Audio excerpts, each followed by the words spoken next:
जी हाँ, तो आप देख रहे हैं यो स्टॉक्स और मैं हूं आपके साथ प्रशांत पांडे। शो में आप अपने सवाल हम तक पहुंचा सकते हैं और अपने सवाल पूछने का तरीका बेहद आसान है। आपके स्क्रीन पर एक नंबर फ्लैश होता हुआ आपको बराबर नजर आएगा। इस नंबर पर कॉल करके, व्हाट्सएप करके या फिर मैसेज के जरिए आप अपने सवाल हमें भेज सकते हैं। यही नहीं, सोशल मीडिया पर एक्टिव हैं तो वहां पर भी सवाल पोस्ट कीजिए और यूट्यूब के कमेंट बॉक्स में भी ड्रॉप कर सकते हैं आप अपने सवाल। याद रखिए, अपना और अपने शहर का नाम सबसे पहले लिखिए, किस स्टॉक पे आपका सवाल है वो बताइए और आपका नज़रिया क्या है ये ज़रूर मेंशन कीजिए। उस हिसाब से हमारे दिग्गज एक्सपर्ट आपको राय देंगे। आज आपके तमाम सवालों के जवाब देने के लिए और बाजार पर रणनीति के लिए हमारे साथ रेलिगेयर ब्रोकिंग के अजीत मिश्रा साहब जुड़ चुके हैं।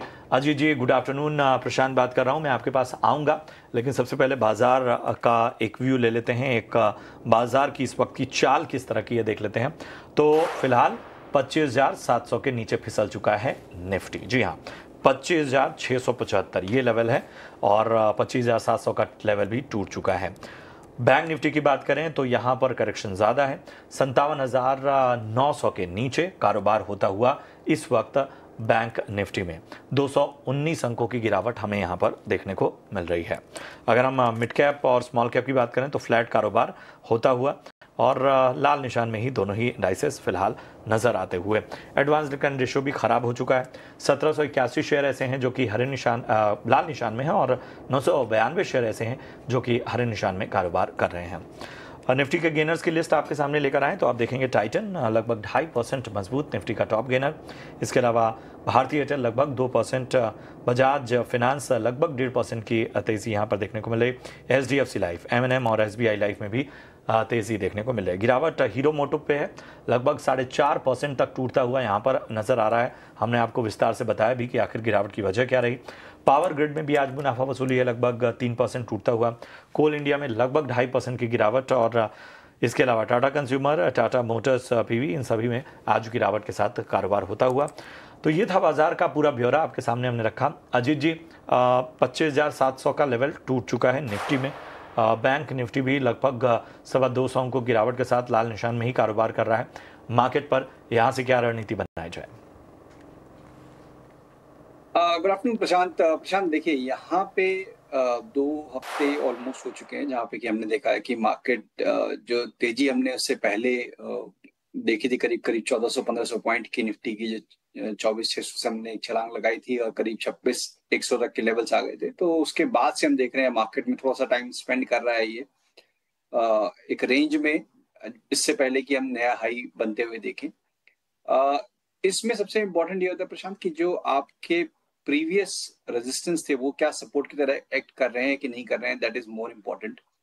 तो आप उन लेवल्स के आप पास आ चुके हैं। 25,600 का जो जोन है, 25,650 लास्ट टाइम पे जहां से कि मार्केट का स्विंग हाई था, उन्हीं लेवल्स को आप डिफेंड कर रहे हैं ड्यूरिंग दिस करेक्शन। तो जब तक 25,600 के लेवल होल्ड है, मेरे हिसाब से आपको इस कंसोलिडेशन को एक अच्छा पॉजिटिव कंसोलिडेशन की तरह ही देखना चाहिए, जहां पे कि रिकवरी रीबाउंड के पोटेंशियल ज्यादा रहेंगे और ऊपर पे करीब 26,100 के जो लेवल्स हैं वो आने वाले दिनों में आपको टेस्ट होते हुए नजर आ सकते हैं। तो अभी तक हेल्दी कंसोलिडेशन है, बाय ऑन डिप्स बरकरार रखिए when it comes to the nifty index.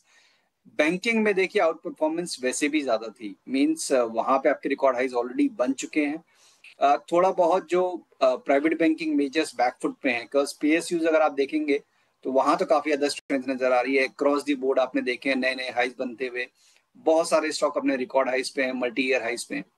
तो वो इंडिकेशन यही है कि थोड़ा बहुत कंसोलिडेशन, प्रॉफिट टेकिंग बैंकिंग में भी देखने को मिल रहा है।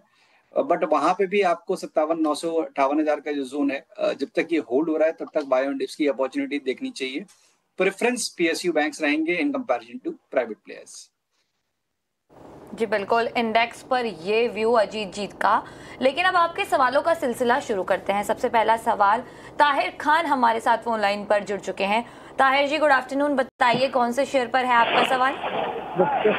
Good afternoon ma'am. जी बिल्कुल, गुड आफ्टरनून, बताइए सवाल। 810 ओला के शेयर हैं 63.43 के भाव के, तो इसमें क्या करना है, क्या चाहिए? ओके, 63 के भाव पर आपके पास ओला के शेयर हैं, 810 शेयर आपके पास हैं और आज भी स्टॉक में 1.5% की गिरावट 50 के लेवल पर इस वक्त कारोबार करता हुआ। आईपीओ का जो प्राइस था वहां से भी नीचे है और जो इसने अपना ऑल टाइम हाई बनाया था वहां से भी काफ़ी नीचे शेयर आ चुका है। रिकवरी मोड शेयर में दिख नहीं रहा है। बताइए अजीत जी, ओला, आपकी क्या सलाह होगी ओला के शेयर पर? देखिए, यहाँ पे जो लास्ट टाइम एक रिकवरी आई थी, काफी शार्प रिकवरी थी, वॉल्यूम्स बहुत ज्यादा स्ट्रॉन्ग थे, मींस 40 से 70 होने में काफी कम टाइम लगा था। और उसके बाद से जो हम देख रहे हैं कि गिरावट का जो दौर शुरू हुआ है, डिक्लाइन का जो दौर शुरू हुआ है, कहीं ना कहीं मेजोरिटी ऑफ द गेन्स, मतलब करीब 50% से ज्यादा के जो गेन्स थे उस पूरे पीरियड के, वो दोबारा से रिट्रेस हो गए हैं। तो इम्पोर्टेंट यही होता है कि अगर आप मोमेंटम भी चेज कर रहे हैं ट्रेडिंग में, तो आपको कहीं ना कहीं एक स्टॉप लॉस जरूर ध्यान रखें। और अभी के हिसाब से, क्योंकि शायद 60 और 63 के पास, अगर मैं गलत नहीं हूं तो उनकी बाइंग है, अगर 48 के नीचे ये स्टॉक दोबारा जाता है तो फिर 45 और 40 के लेवल्स खुल जाएंगे। तो मेरी राय तो यही होगी कि 48 के नीचे अगर ये स्टॉक क्लोज करता हुआ नजर आए, आपको एक बार एग्जिट करना चाहिए। रिकवरी के केस में 55 से लेकर 58 का जोन एक बार आता है, वहां पे भी आपको एक बार को रिड्यूस करना चाहिए। काउंटर्स कहाँ पे फोकस करें? देखिए, ऑटो स्पेस में अगर आप रहना चाहते हैं तो M&M, TVS, आइशर, मारुति आपको करेक्शन पे मिल रहा है। इन काउंटर्स में आप देख सकते हैं, अगर आपका शॉर्ट टर्म या मीडियम टर्म का भी अगर नजरिया है तो ये ज्यादा बेटर आपको अपॉर्चुनिटी देंगे आने वाले दिनों में। तो फिलहाल जो है वो लेवल्स का ध्यान रखिए और कौन कौन से विकल्प आपके लिए बेहतर हैं वो भी अजीत जी ने बताया। प्रभाकर जी को जोड़ते हैं अपने साथ मुंबई से। प्रभाकर जी नमस्ते, पूछिए अपना सवाल। नमस्कार सर, मेरे पास आधार हाउसिंग के 2000 शेयर है, 538 का भाव है। ठीक है, नजरिया बता पाएंगे, कितना समय देना चाहते हैं? सर लिया तो 3-4 महीना हुआ है, अभी कुछ देखिए आगे कुछ होने वाला है तो रुक सकते हैं 3 साल या 3 महीना तक। 3 महीने का नजरिया लेकर चल रहे हैं और काफ़ी नुकसान यहाँ पर होता हुआ। आधार हाउसिंग फाइनेंस 538 की बाइंग है, 3000 शेयर हैं, इसलिए नुकसान का दायरा भी बढ़ता हुआ। इनके भाव से ज़्यादा नीचे नहीं है स्टॉक, लेकिन एक तरह का प्रेशर क्वांटिटी ऑफ स्टॉक ज़्यादा होने की वजह से पिछले 6 महीने में एक बहुत ही सुस्त सी रैली नज़र आई है। ख़ास तौर पे अगर देखें तो लगभग 7% ही चला है ये स्टॉक का। हालांकि इस साल अब तक जो है वो 21% तक ये स्टॉक चला है और बीच की इस एक रैली में ही लगता है ख़रीदारी इन्होंने की हुई है। अजीत जी, आधार हाउसिंग फाइनेंस बताइए क्या राय होगी? 538 की इनकी बाइंग है और 3000 शेयर ले रखे हैं, इसलिए नुकसान इनको होता हुआ, लेकिन 3 महीना और रुक सकते हैं, ऐसा कहना है इनका। बिल्कुल प्रशांत, देखिए 3 महीने रुक सकते हैं, ये अच्छी बात है, बट क्या इनके पोर्टफोलियो का एक पार्ट कितना है, सिग्निफिकेंट पार्ट है या फिर काफी डाइवर्सिफाइड है, ये इंपॉर्टेंट है। जैसे कि आपने भी इस चीज को हाईलाइट किया कि क्वांटिटी ज्यादा होने की वजह से, क्योंकि प्राइस वाइज ज्यादा करेक्शन नहीं है, आप रिकॉर्ड हाइस के थोड़ा से ही अभी रिट्रेस हुए, करीब 3-4% आपने डिक्लाइन देखा है और नुकसान इतना बड़ा आपको नजर आ रहा है। तो अगर आप कंफर्टेबल हैं, देखिए 3 महीने से बेटर होगा मेरे हिसाब से 495 का एक स्टॉप लॉस। अगर ये इसके नीचे गया तो फिर आप मान के चलिए कि 470 तक के लेवल्स भी ये आपको स्टॉक आने वाले दिनों में दिखा सकता है, बिकॉज फिर प्रॉफिट टेकिंग बढ़ जाएगी। जब तक 495 के ऊपर है तब तक इसमें साइडवेज टोन बरकरार रहेगा। तेजी कब आएगी? जब ये 525-530 के लेवल को ब्रेक करेगा, तब जाके एक next leg of up move देखने को मिल सकता है, जो करीब 560 शायद उससे भी ऊपर स्टॉक को लेके जाए। तो अभी के लिए आपको ये ध्यान रखना है, अगर आपके अनकंफर्टेबल पोजीशन है, एक ही स्टॉक में आप सारे इन्वेस्टेड हैं, तो थोड़ा बहुत नुकसान लेके यहाँ पे रिड्यूस करके पोजीशन को बैंकिंग, खासतौर से PSUs, ऑटो और मेटल, इन तीनों स्पेस में आप डाइवर्सिफाई कर सकते हैं उन काउंटर्स में जो कि मार्केट के साथ ट्रेड कर रहे हैं। बिल्कुल, स्टॉप लॉस का ध्यान रखें और स्टॉप लॉस के साथ ही ट्रेड करें। लेकिन अगला सवाल भंवर बीकानेर से हमारे साथ फोन लाइन पर जुड़ चुके हैं। भंवर जी बताइए, किस शेयर पर है आपका सवाल? हाँ मैडम, इंटरनल के शेयर लिए हुए मैंने 200-350 के भाव से की खरीदारी है क्या आपकी भंवर जी? जी हाल ही में खरीदा है आपने, लग रहा है। हाँ जी बिल्कुल, कितने समय का नजरिया है आपका? नहीं, रख सकते हैं, लंबे समय तक रख सकते हैं। जी बिल्कुल। जोमेटो एटर्नल 317 का भाव इस वक्त चल रहा है और 350 की आपकी खरीदारी है। काफ़ी अच्छी रैली दिखाई है पिछले 6 महीनों में एटर्नल के स्टॉक ने। लगभग 6 महीने की बात करें तो 32% ये शेयर 6 महीने में चल चुका है और आज ही बर्नस्टीन ने टारगेट कवरेज जो है वो इनिशिएट की है स्विगी पर भी और एटर्नल पर भी। स्विगी के लिए टारगेट 570 और एटर्नल के लिए 390 का टारगेट बर्नस्टीन ने दिया है। और इसी के साथ आप देखिए तो आज भी ये हल्की गिरावट के साथ काम कर रहा है और पिछले 5 दिनों में भी 5% की गिरावट हमने देखी है। एटर्नल 350 पे खरीदारी, 200 स्टॉक। अजीत जी, आपकी क्या राय होगी एटर्नल के स्टॉक पर? देखिए, जैसे भी आपने भी बताया कि काफी अच्छी रैली हमने देखी थी। जो मैं देख पा रहा हूँ करीब 190 से लेकर 360 तक की रैली, तो एक काफी स्ट्रॉन्ग रैली के बाद एक करेक्शन होना, ये हेल्दी करेक्शन है मेरे हिसाब से अभी तक। और 300-305 का जो जोन है, मेरे हिसाब से यहाँ पे मल्टीपल सपोर्ट्स इसको स्टॉक को शायद देखने को मिले। तो उन लेवल्स के पास से एक रीबाउंड का अटेम्प्ट हो सकता है, जो कि दोबारा से 330-335 तक के लेवल तक स्टॉक को लेके जाए। तो अभी तो बने रहने की राय होगी, 305 का एक स्टॉप लॉस जरूर मेंटेन कर लें अगर व्यू शॉर्ट टर्म का है। लंबी अवधि के लिए बने रहना चाहते हैं तो डेफिनेटली बने रह सकते हैं।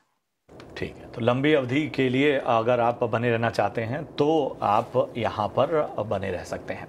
चलिए बढ़ते आगे, एक अहम खबर की ओर बढ़ते हैं। सरकार जल्द स्टील सेक्टर के लिए PLI यानी परफॉर्मेंस लिंक्ड इंसेंटिव स्कीम दोबारा लाने की योजना बना रही है। इस पर स्टील सेक्रेटरी संदीप पौंड्रिक का बड़ा बयान सामने आया है, आइए सुनवाते हैं।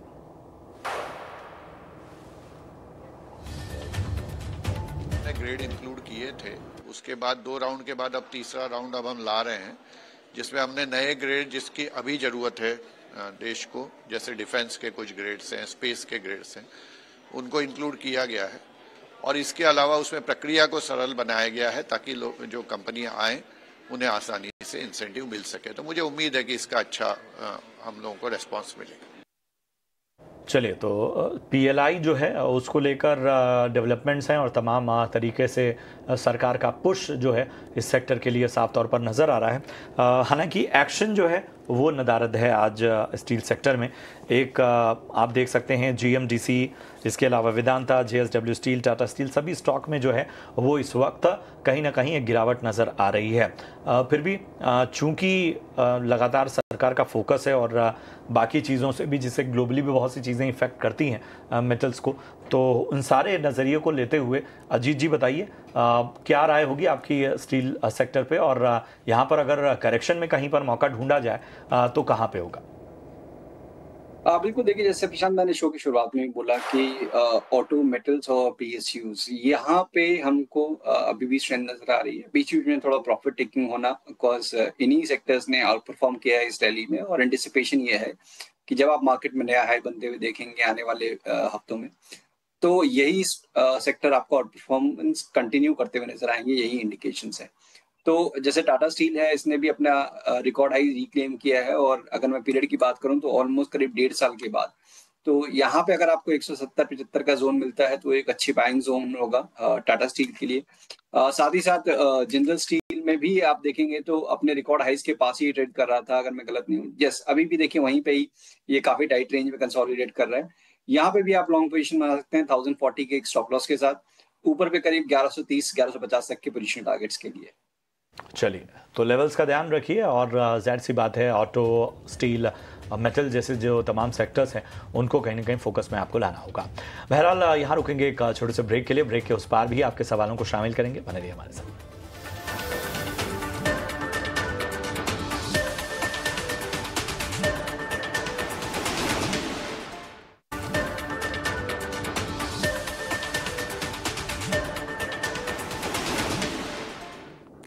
ब्रेक के बाद स्वागत है आप सभी का, और अगले लाइव कॉलर हमारे साथ जुड़ चुके हैं। राजेंद्र जी फोन लाइन पर इस वक्त हमारे साथ नासिक से बने हुए हैं। बताइए जी, कहां पर है आपका सवाल आज? हाँ, हेलो हेलो, कौन सा सवाल है आपका राजेंद्र जी? हाँ, हेलो, सवाल बताइए सर आपका। एक मिनट, वो तो चार स्टॉक लेके रखे, वो बहुत दिनों से नियर अबाउट 1 साल हो गया उसको। ओके, आइडिया पर सवाल है आपका। 6000 शेयर्स हैं आपके पास? हो, आइडिया कंपनी का शेयर है, 6000 शेयर है उसके। ओके, आइडिया का शेयर है आपके पास, और जो लेवल है वो 11 रुपए 70 पैसे का है। इसके अलावा आपके पास जी के शेयर हैं 200, और जो लेवल है वो 134 रुपए 40 पैसे। 6000 शेयर्स आइडिया के। कल आइडिया के लिए बहुत बड़ी राहत की खबर आई थी। दरअसल सुप्रीम कोर्ट ने अब सरकार के ऊपर पूरा फैसला किया है कि वो AGR जो बकाया है उसको माफ करने का पूरा जो तमाम अपडेट्स हैं वो सरकार अब देगी कि क्या वो AGR बकाया माफ होना चाहिए या नहीं होना चाहिए। इसके लिए बड़ी राहत आइडिया को मिली है और कल हमने आइडिया के स्टॉक में एक अच्छी रैली भी देखी थी, क्योंकि काफ़ी दिन से गिरावट देखने को मिल रही थी, लेकिन कल स्टॉक में काफ़ी अच्छा मोमेंटम था। 6000 शेयर आइडिया के 11.70 रुपए पर। बताइए अजीत जी, क्या राय होगी आपकी आइडिया के लिए? हाँ, देखिए, जैसे कि बार बार हम यही देखते हैं स्टॉक में कि जब कोई रिलीफ वाली कोई बात या कोई रूमर चल रहे होते हैं तो वहां पे आपको बीच बीच में एक रिस्पाइट, एक रिकवरी का टोन देखने को मिलता है। तो वैसे ही कुछ अभी हमने देखा कि हाल फिलहाल में भी स्टॉक करीब 11 तक के लेवल्स तक गया था, उसके बाद से फिर एक डिक्लाइन और फिर दोबारा से वो चीज रीइग्नाइट हो रही है। देखिए, अंडर परफॉर्मेंस ये कब तक कंटिन्यू रहेगी ये कहना मुश्किल है अभी तक, कॉज पहले चीज सर्वाइवल वाली बात है यहाँ पर। मेरा ये मानना है कि काफी लंबे टाइम तक ये ऑलरेडी इन्वेस्टेड हैं और अब दोबारा से इनको अगर 11 के रेट मिलते हैं तो डेफिनेटली एक बार एग्जिट करके भारतीय एयरटेल में स्विच करने के बारे में सोच सकते हैं। कॉज पहला तो एक सर्वाइवल और उसके बाद फिर एक रिकवरी और रिवर्सल जो कि आने वाले टाइम में देखने को मिल सकता है। तो अभी बहुत जल्दी होगा, ऑलरेडी इनको टाइम स्पेंड किए हुए हो गया और शायद ज्यादा टाइम तक ये वेट नहीं करना चाहते, तो बेटर यही रहेगा कि 11 के पास एक बार निकलने की कोशिश करें, साथ ही साथ 8 के पास एक स्टॉप लॉस जरूर मेंटेन करें। चलिए, तो ये है राय आपको मिलती हुई आपके तमाम स्टॉक्स पे। लेवल्स का ध्यान रखिए। और कुलजीत सिंह को अपने साथ जोड़ते हैं, लुधियाना से हमारे साथ बने हुए हैं। कुलजीत जी नमस्कार, कहाँ पूछिए, कहाँ पर खरीदारी आपने की हुई है? सर नमस्कार जी। सर मैडम नमस्कार जी जी, पूछिए अपना सवाल। सर मैंने ना यस बैंक है, मेरे पास 2350 शेयर हैं इनके। तो ये है मतलब 23.56 की परचेज है जी। ठीक है, मतलब आसपास की खरीदारी है आपकी। कितना टाइम देना चाहते हैं आप? मैं सर इसका 1 साल की वेट करना चाहता हूँ, तो क्या मेरा को रखना चाहिए कि सेल कर देना चाहिए सर? चलिए, तो अभी वोडाफोन आइडिया की बात हो रही थी और उसी लीग वाला स्टॉक यस बैंक भी है। अजीत जी बताइए क्या राय होगी? हाल फिलहाल की खरीदारी है, हालांकि आज हम देख रहे हैं कि एक एक्शन ज़रूर नज़र आ रहा है यस बैंक में, लेकिन अक्सर देखते हैं यही कि एक वक्त के बाद वो एक रेंज में ही फंसा रह जाता है ये स्टॉक। सेम वोडाफोन आइडिया और यस बैंक की कहानी एक जैसी है। फिर भी 1 साल और रुकना चाहते हैं, क्या इतना समय स्टॉक को देना सही होगा? देखिए प्रशांत, जो अभी लेटेस्ट डेवलपमेंट हुई है नो डाउट वो काफी फेवरेबल रही है। मींस नए इन्वेस्टर्स आ गए हैं, मनी पंप इन हुआ है, तो वो चीज डेफिनेटली फेवरेबल है। और जो ऑलरेडी प्राइस में मेरे हिसाब से डिस्काउंटेड है, बिकॉज आपने 18 से लेकर 24 तक स्टॉक को एक तेजी दिखाते हुए बनाया है। अब बेसिकली यही होगा कि जिस तरीके से अर्निंग्स पैन आउट होती हैं आने वाले क्वार्टर्स में, वो डिक्टेट करेगा कि ये स्टॉक एक रिकवरी, एक रिवर्सल दिखाएगा या नहीं दिखाएगा। अगर कुलजीत जी, मेरा ये मानना है कि आप शॉर्टर ड्यूरेशन के लिए देख रहे हैं, प्लीज प्राइस को ना बिलीव करते हुए, और इनफैक्ट अगर मैं कहूंगा कि PSU बैंक्स में भी अगर आपने कंसिडर किया होता इस पीरियड में, तो बहुत सारे स्टॉक्स हैं कि जो कि काफी 100 के बिलो वाले प्राइस वैसे एक अच्छा क्राइटेरिया नहीं है, तब भी उन्होंने बहुत अच्छी परफॉर्मेंस दी है। तो जहां पे आपको अर्निंग के हिसाब से, मींस जहां पे कंपनी एक्चुअली कुछ काम करके फाइनेंशियली कुछ बेटर होती हुई नजर आ रही है, उन पे फोकस करिए। तो मेरा मानना ये होगा कि यहाँ पे भी आप शिफ्ट कर सकते हैं stock like Canara bank, stock like bank of Baroda. अगर आपका साल भर का अगर नजरिया है तो बेटर रिटर्न्स हो सकते हैं in comparison to sticking with the same name. तो यस बैंक में इतना समय देने की आवश्यकता नहीं है, और आपको विकल्प भी बता दिए गए, कैनरा बैंक और बैंक ऑफ बड़ौदा जैसे स्टॉक्स में अगर आप 1 साल के लिए पैसा लगाते हैं तो ज़्यादा बेहतर आपको रिटर्न मिलेंगे। बहरहाल यहाँ में एक छोटे से ब्रेक के लिए रुकना होगा। अजीत जी थैंक यू सो मच अपना कीमती समय देने के लिए और दर्शकों का मार्गदर्शन करने के लिए। लेकिन जाने से पहले आपको बता दें कि महीने की शुरुआत में अक्सर बड़े बड़े पैसों के काम होते हैं, जैसे सैलरी आती है, बिल भरने होते हैं, खर्चों की प्लानिंग होती है। लेकिन जिस तरह हम अपने खर्चों की प्लानिंग करते हैं, उसी तरह अपने निवेश की प्लानिंग करना भी ज़रूरी है। इसी आदत को बढ़ावा देने के लिए SBI म्यूचुअल फंड और टाइम्स नेटवर्क मिलकर एक खास राष्ट्रीय इन्वेस्टर अवेयरनेस पहल शुरू कर रहे हैं जिसका नाम है भारत निवेश बेहतर कल। इस पहल का मकसद भारतीयों में लगातार निवेश करने की आदत को प्रोत्साहित करना है ताकि वो अपना आर्थिक भविष्य सुरक्षित कर सकें।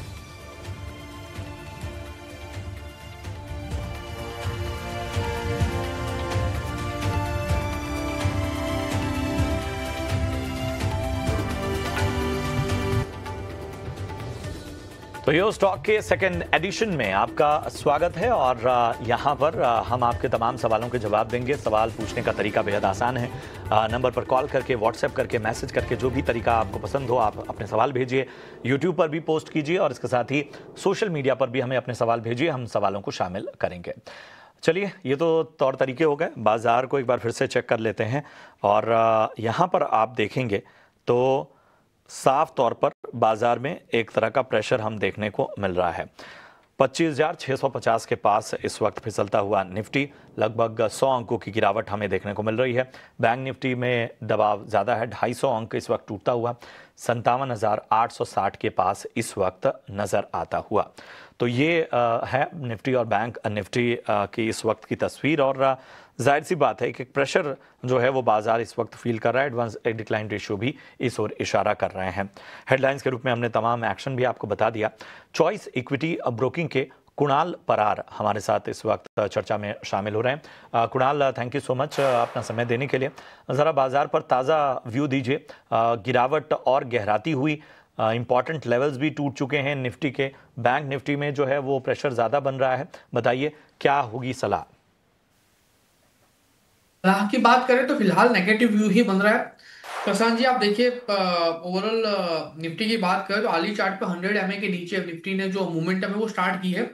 उतना ही नहीं प्रशांत जी, एक और नंबर है जिसके ऊपर मैं हमारे जो व्यूअर्स है उनका ध्यान वहां पे लेके आऊंगा। आप देखिए कल के दिन में इंडेक्स फ्यूचर में कुछ 1000 करोड़ की बिग वाली एफआई ने की थी। एंड उतना ही नहीं, अगर आप अक्टूबर मंथ की बात करें तो रोल ओवर को छोड़ दीजिए, रोल ओवर 28 अक्टूबर को हुआ था। उसके बाद 29, 30 एंड 31 अक्टूबर, यानी ये 4 दिन, लास्ट मंथ के 3 दिन में भी अच्छा खासा शॉर्टिंग हमें इंडेक्स स्पेसिफिक का एफआई का देखने को मिला है। इवन स्टॉक स्पेसिफिक भी है। तो ये कहीं ना कहीं डायरेक्ट इंपैक्ट आपको ये निफ्टी में देखने को मिल रही है।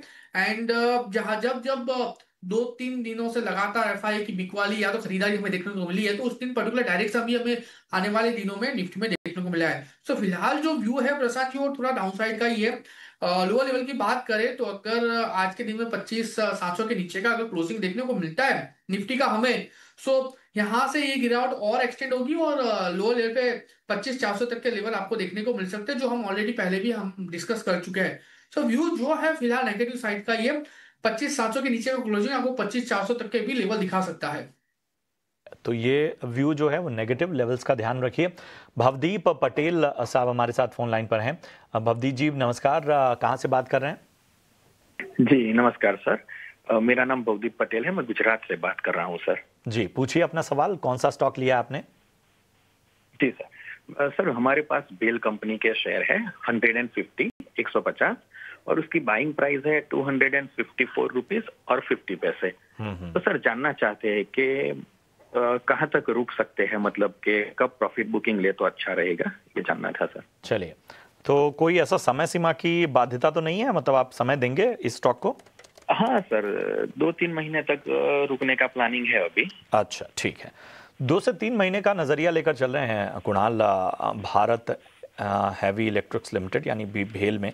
और आप देखिए कि इस बाज़ार में भी आज ये स्टॉक चलता हुआ पिछले 5 ट्रेडिंग सेशन में बहुत ही शानदार जो है रफ्तार रही है और 239.40 के भाव से लेके और इस वक्त 267 का भाव इसने दिखाया है। इनकी खरीदारी 254, मतलब इसके बीच में ही कहीं इन्होंने ख़रीदारी की हुई है।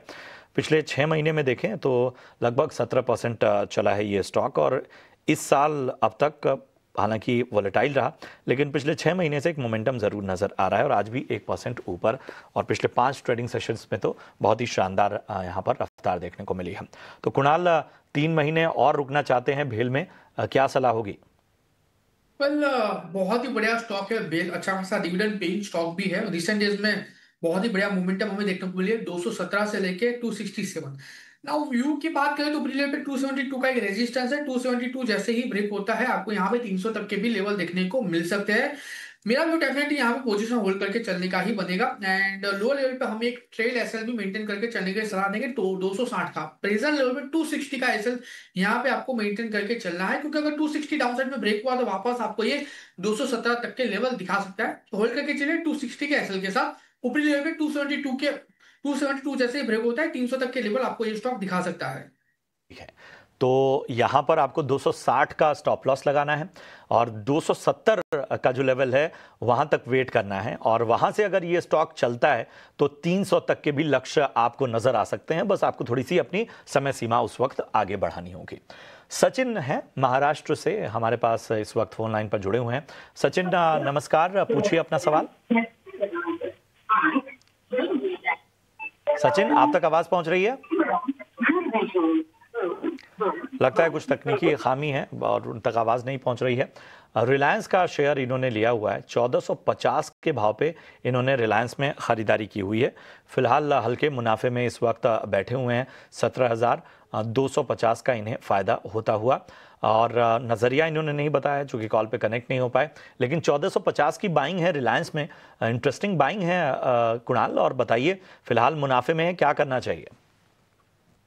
तो उतना जरूरी होगा प्रशांत जी। अगर medium term to long term के लिए लिया है तो मैं तो बोलूंगा होल्ड करके चलिए, और अगर शॉर्ट टर्म के लिए लिया है तो मैं कहूँगा एक बार थोड़ा सा वेट एंड वॉच करिए। लोअर लेवल पे आपको 1478 का आपको यहाँ पे ऐसे मेंटेन करके चलना है।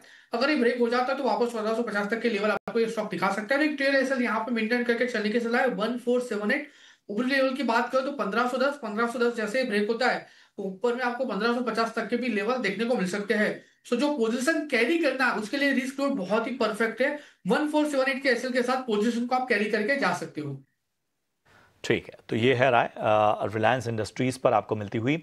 जनेंद्र श्रीवास्तव गाजियाबाद से हमारे साथ इस वक्त फोन लाइन पर हैं। श्रीवास्तव जी बताइए, क्या स्टॉक आपने लिया है, किस भाव पे लिया है? जी नमस्कार जी।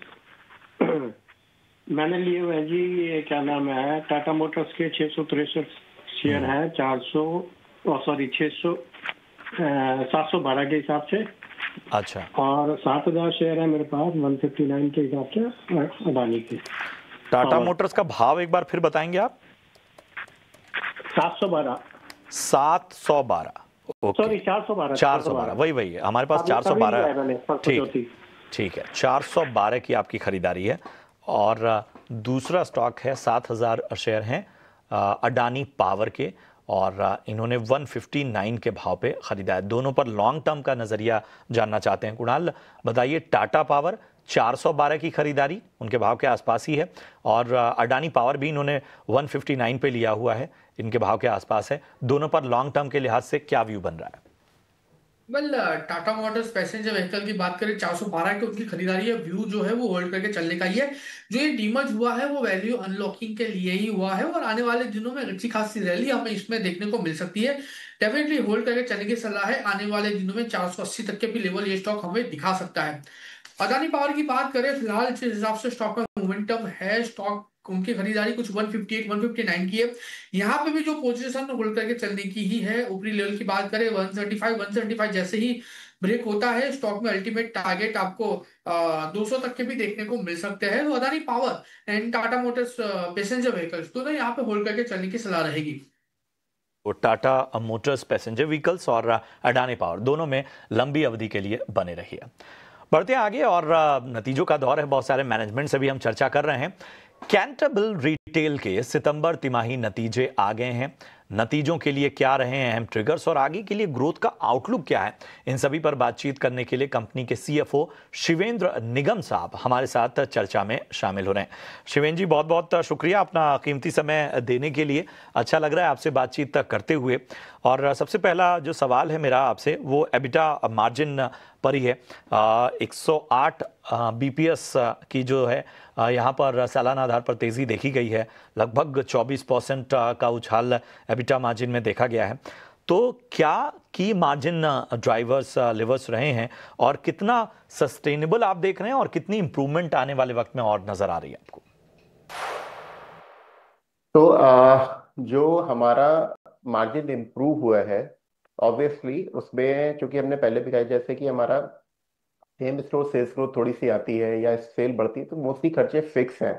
प्लस हम कॉन्टिन्यूसली मार्जिन पे काम कर रहे हैं, हम ग्रॉस मार्जिन को अपने डिप्लीट नहीं होने देते। डायरेक्टली बीटा मार्जिन पे आने से पहले ये इंपॉर्टेंट है समझना कि हमारा ग्रॉस मार्जिन मेंटेन्ड है क्या, तो हमने ग्रॉस मार्जिन को कॉन्टिन्यूसली मेंटेन किया है, अपने डिस्काउंट्स को मेंटेन किया है।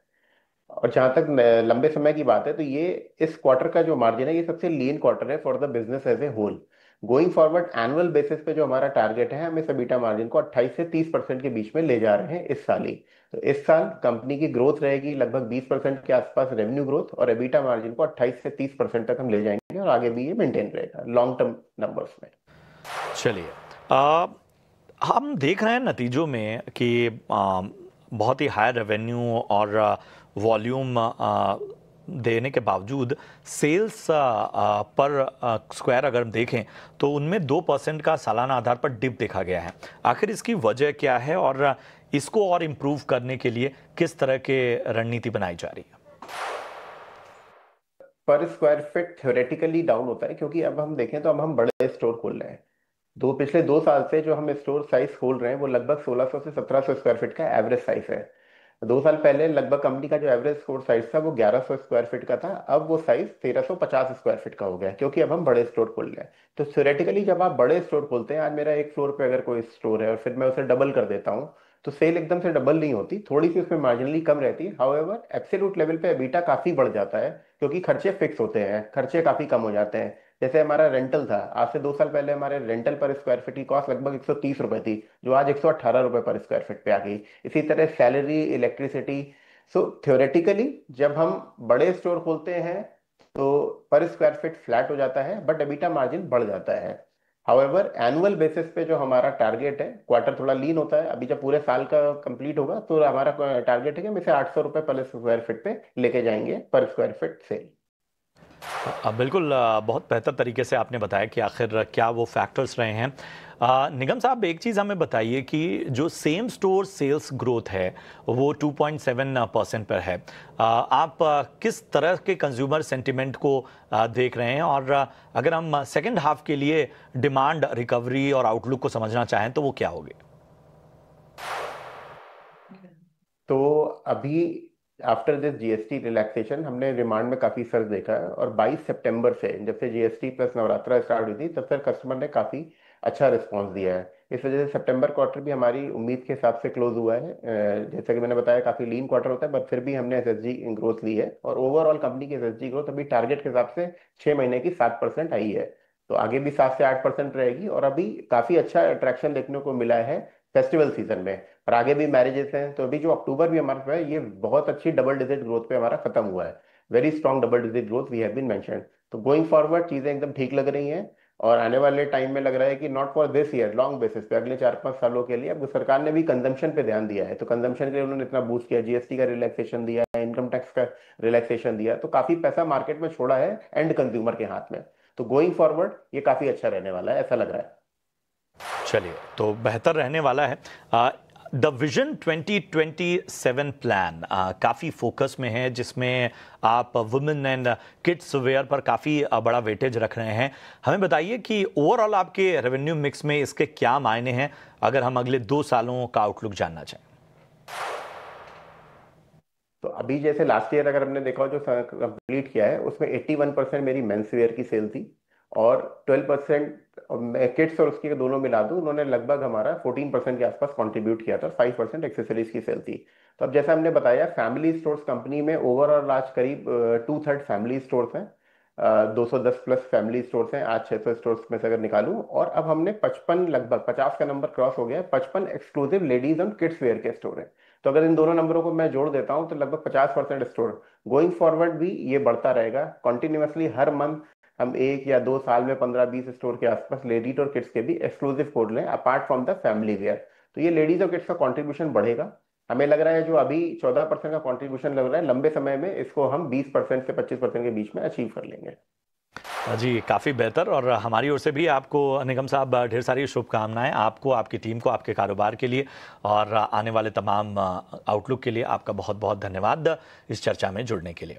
चलिए लगे हाथ एक राय भी ले लेते हैं कैंटाबिल पे। हालांकि प्रेशर हम देख रहे हैं स्टॉक पे लगभग 4.5% तक टूटता हुआ इस वक्त कैंटाबिल 246 रुपए के आसपास इस वक्त नज़र आता हुआ। कुणाल बताइए कैंटाबिल कैसा लग रहा है आपको? 4.5% ये स्टॉक नीचे है, टोटली अवॉइड करके चलने की सलाह है। लो लेवल पे 235 तक के लेवल हमें ये स्टॉक पे देखने को मिल सकते हैं। अगर 235 आया तो फिर हम सोच सकते हैं खरीदारी करके चलने की सलाह देंगे। टाइमिंग के लिए इसको टोटली अवॉइड करें। तो दूर रहने की फिलहाल सलाह कुणाल जी की तरफ से, जिस तरह की गिरावट का शिकार ये स्टॉक इस वक्त हो रहा है।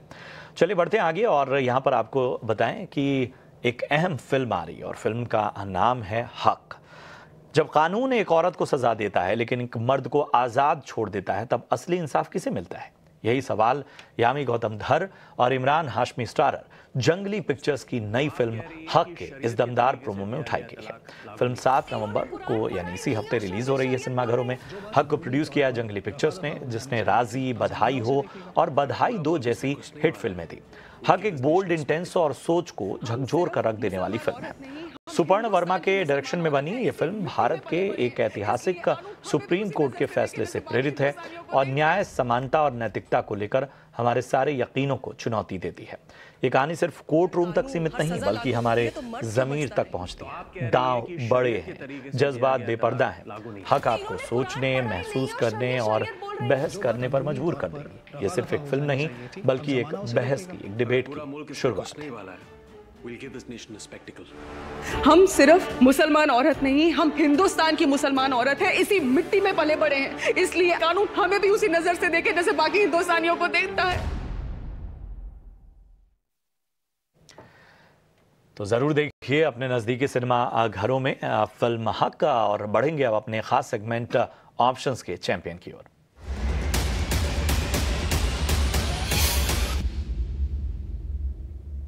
और कोटक सिक्योरिटीज से अमोल आठवले हमारे साथ जुड़ चुके हैं। अमोल, बहुत बहुत स्वागत है आपका। प्रशांत बात कर रहा हूं। फटाफट से बताइए ऑप्शन की रणनीति आज के लिए। जी नमस्ते and good afternoon. Axis bank का 1250 का नवंबर सीरीज का call option positional point of view से देख रहा हूँ।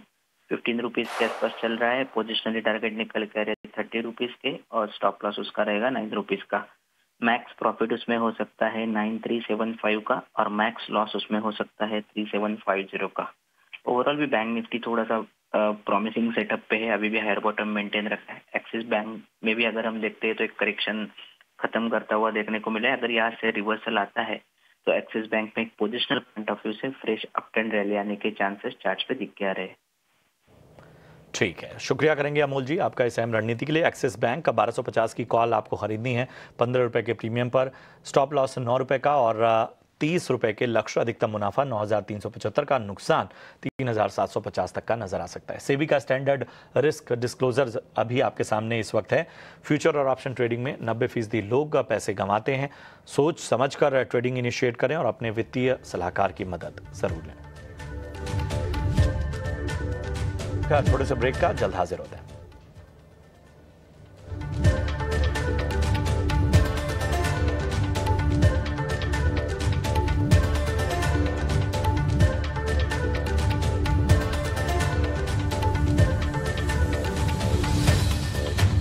ब्रेक के बाद बढ़ते हैं आगे और आपके कुछ सवाल जो YouTube पर आए हैं उनको शामिल करते हैं। शशि हैं एक दर्शक, हाँ उनका सवाल है केफिन टेक पर राय जानना चाहते हैं। 200 शेयर इनके पास है, 1485 इस भाव पे इन्होंने खरीदारी की हुई है। फिलहाल अच्छा खासा नुकसान इनको होता हुआ। कुणाल बताएं, केफिन टेक का काफ़ी ऊपरी स्तरों की खरीदारी है और यहाँ पर नुकसान भी अच्छा खासा इनको होता हुआ। मुझे ये जानना था प्रशांत जी, एक लॉन्ग टर्म के लिए है या शॉर्ट टर्म के लिए है? क्योंकि शॉर्ट टर्म के लिए है तो फिर मैं यहाँ पे एक बार एग्जिट करके चलने की सलाह दूंगा, क्योंकि स्टॉक लो लेवल पे 990 तक के भी लेवल हमें दिखा सकता है। अगर वो ब्रेक हुआ 800 तक के भी लेवल हमें ये स्टॉक दिखा सकता है। लेकिन अगर लॉन्ग टर्म के लिए ही है तो फिर मैं थोड़ा सा वेट एंड वॉच करके चलने की सलाह दूंगा, क्योंकि अगर ये 990 या तो 800 के लेवल भी आते हैं तो फिर वहां पे एक बार पोजीशन ऐड करके चलने की सलाह रहेगी। एंड वहां से जो बाउंस बैक मिलेगा वो भी डायरेक्ट समय 1400 तक का बाउंस बैक हमें देखने को मिल सकता है। सो व्यू अगर ट्रेडिंग या शॉर्ट टर्म के लिहाज से है तो एग्जिट करके चलने की सलाह है। लॉन्ग टर्म के लिहाज से है तो 990 और 800 अगर आता है तो वहां पे आप एक बार पोजीशन ऐड करके जा सकते हो। चलिए, तो ये है राय आपको केफिन टेक पर फिलहाल मिलती हुई। शॉर्ट टर्म और लॉन्ग टर्म दोनों ही व्यू आपको दे दिए गए। बहरहाल इतने ही सवालों को हम शामिल कर पाएंगे आज के लिए, लेकिन आप अपने सवाल हम तक पहुंचाते रहिए। हम कल अपनी चर्चा में जब मार्केट खुलेगा परसों तब उन चर्चा में शामिल करेंगे उन सवालों को। लेकिन फिलहाल कुणाल जी बहुत बहुत शुक्रिया अपना कीमती समय देने के लिए। चलिए बढ़ते हैं आगे, लेकिन यहाँ पर शो समाप्ति से पहले आपको विशेष जानकारी दें। महीने की शुरुआत में अक्सर बड़े बड़े पैसों के काम होते हैं, जैसे सैलरी आती है, बिल भरने होते हैं, खर्चों की प्लानिंग होती है।